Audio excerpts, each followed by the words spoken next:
Hey guys, it's Matthew here once again with the next build of this Ancestor League using an Ancestor unique, and it is the Rakiata's sword, or Rakiata's dance sword, and I've chosen to go pretty hipster with it with a melee frenzy Trickster.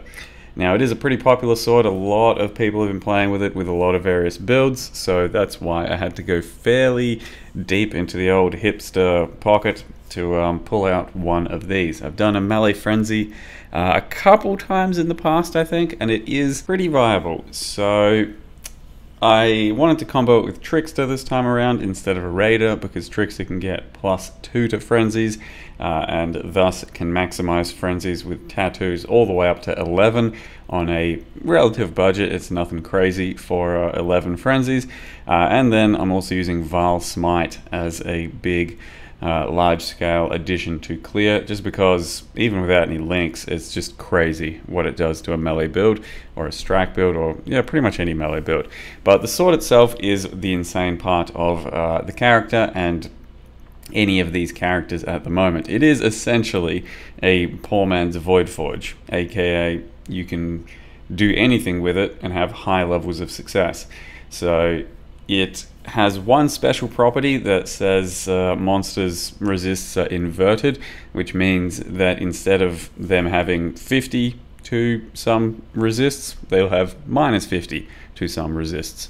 And that means that the real strong point of this sword and builds around the sword are, in the end, that you just don't have to care about any sort of penetration, any minus to resist, so curses, anything like that. You can build a bit more into the strong point of that with like an Eye of Malice or Doriani's, some stuff like that, but it's not particularly worth it, and I'll go over that in a bit later. But the end result here is that you just don't have to care about any penetrations or anything, because the bosses that you're facing, the end ones, are probably going to have around -50 to all resists, not even just one, to all of them, which means you can do whatever you want damage wise, and you can basically scale it with whatever skill you want. It's all just up to you getting a bit more additional damage throughout a regular sort of additional damage setup. I've opted to go for lots of frenzy stacking and then Ice Bite, as well as Wrath. So most of my damage is coming from Ice Bite and Wrath, and aside from that, just scaling frenzy, attack speed, crit multi, the usual. The character is a Trickster, so it's got a pile of evasion, something like 40,000. It's got some instant leech. It has a good energy shield buffer with Ghost Shrouds as well, so it is pretty thick, but it ends up being just kind of like one of the fastest melee characters I've played in recent times, and most map clears with the new map clear time device, something like 1 minute to 2 minutes, and it's quite a stark contrast to the character I just then played. I haven't taken it all the way through to endgame yet. It's just recently gotten to maps, and I am powering through those maps, and it's honestly a bit exhausting having to map this fast compared to my usual fairly chill clear speed. But it is going fast, and before you know it, this character will be something like level 95, and we will be putting a fork in it. But I do think this character has potential to go all the way through the end game, maybe the Ubers, and melee typically are not a good Uber viable candidate unless they're a really good melee character. This one's going to have something like 7 to 10 million DPS, which is pretty respectable for Ubers. It won't make it super good, but it will make it doable, I think, with the right finesse, skill, technique, whatever. But the take-home message for the sword is it's a very powerful weapon for pretty cheap. I think when I got it, it was about 40C, and you can start using it at level 48. It'll give you one of the most OP leveling experiences you can have, and you can do pretty much any skill that a sword will let you do. And there's going to be lots of guides out there if you need to follow them, because a lot of people have played a lot of skills with a lot of ascendancies. And it also looks really cool. The 3D art on it is pretty damn good for default art, and it's also very big, so you get to see the action from the sword quite frequently. So I'm pretty happy with how the character's going so far with just Frenzy, and Maybe we'll try more skills in the future, but for now, we're sticking to Frenzy. So let me go ahead and show you how to build the character thus far. So there's the character level, 91 inverted IQ. I think that speaks for itself, especially with the hipster build idea. That's what the sword looks like with one of the MTX. There's a lot of MTX that interact with it quite nicely, but by default the sword looks pretty freaking cool, and I basically wanted to make a Shadow just because of how he held it. Shadow holds it kind of different and pretty big to his body proportions compared to most other ascendancies or classes, so I wanted to make a Shadow based off of that, and also Frenzy stacking. So it was kind of a toss-up between lots of Frenzy stacking and then Slayer, Raider, or Trickster. So the sword itself treats enemy monster elite resist as inverted. So like I said, if you've got like 50 to enemy resists, it's instead minus 50. Eye of Malice does work. So if it's 50, it increases by 50% to 75. But the problem with Eye of Malice is it has exposure on it as well, and you don't want exposure because if you have 50, you then expose them, it goes to 40, you then flip it and it takes them to minus 40 instead. Or with the Eye of Malice, if it goes to 50 back to 40, it's a 50% increase to 60, so then it's only a 10% increase. So Eye of Malice is not that crazy. With Doriani's prototype, you can stack it up to, like, let's say 90 max res and then give him minus 90, but the problem with that is you are still having the downside of Doriani's of having no lightning res by doing that, or no lightning res reduction thanks to what the armor does, and you also remove all cold damage. So it's just kind of better to build a regular Doriani's build. Blizzard Crown works as well for just the cold damage, but the penetration is bad, or the lower resist is bad because it happens after the fact, I think. Something like that. Blizzard Crown is bad as well. Penetration on the weapon still does work though.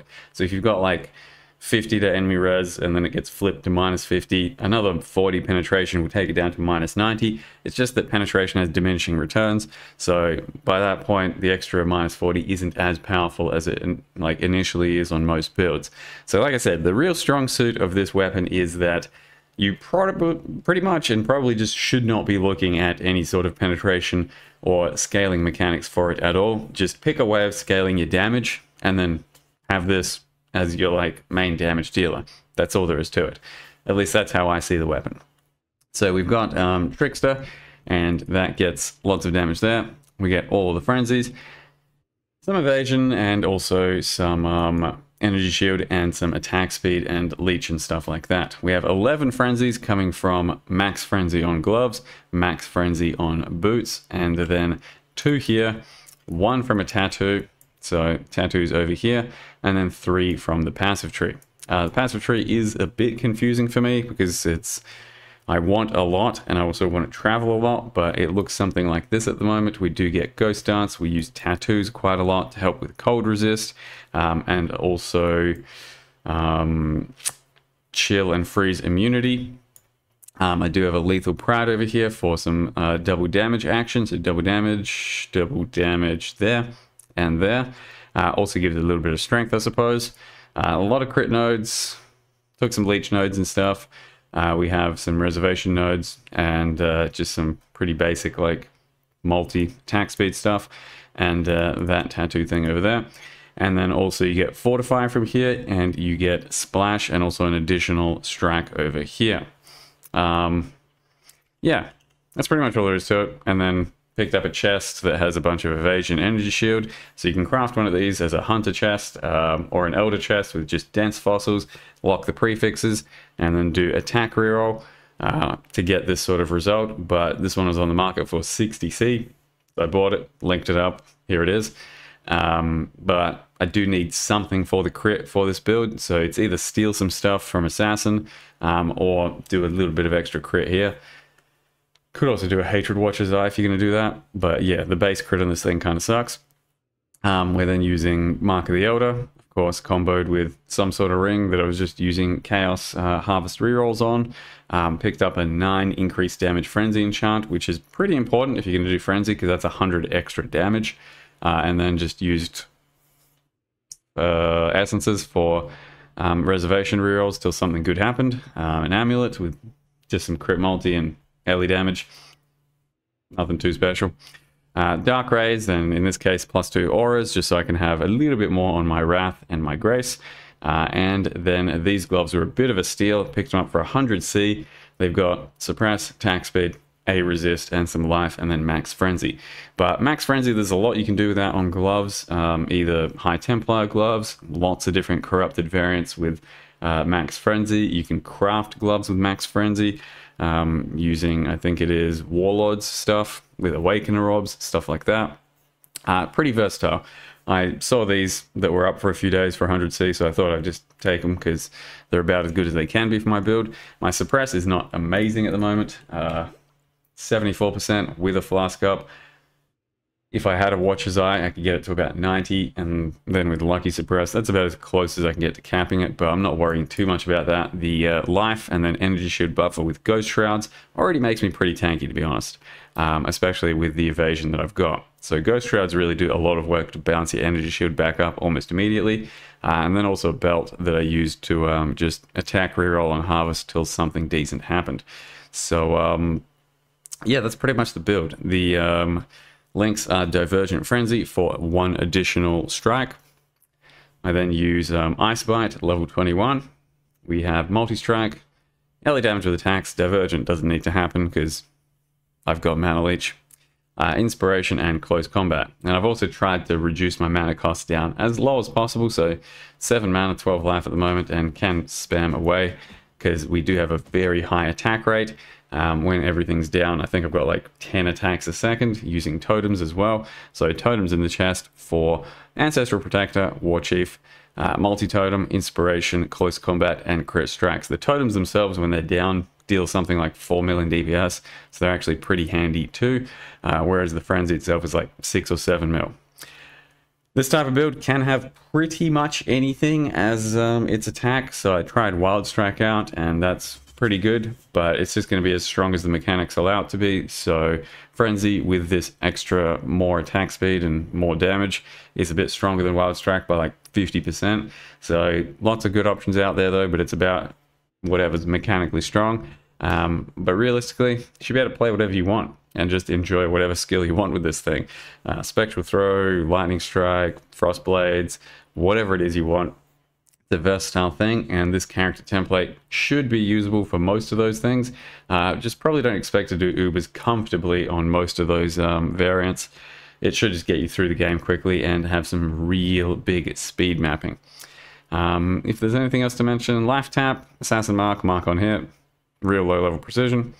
The Vile Smite, you could 4-link it up for more action, but it's not really necessary. You just press it every now and again. It clears the entire screen right from level 1. It's crazy.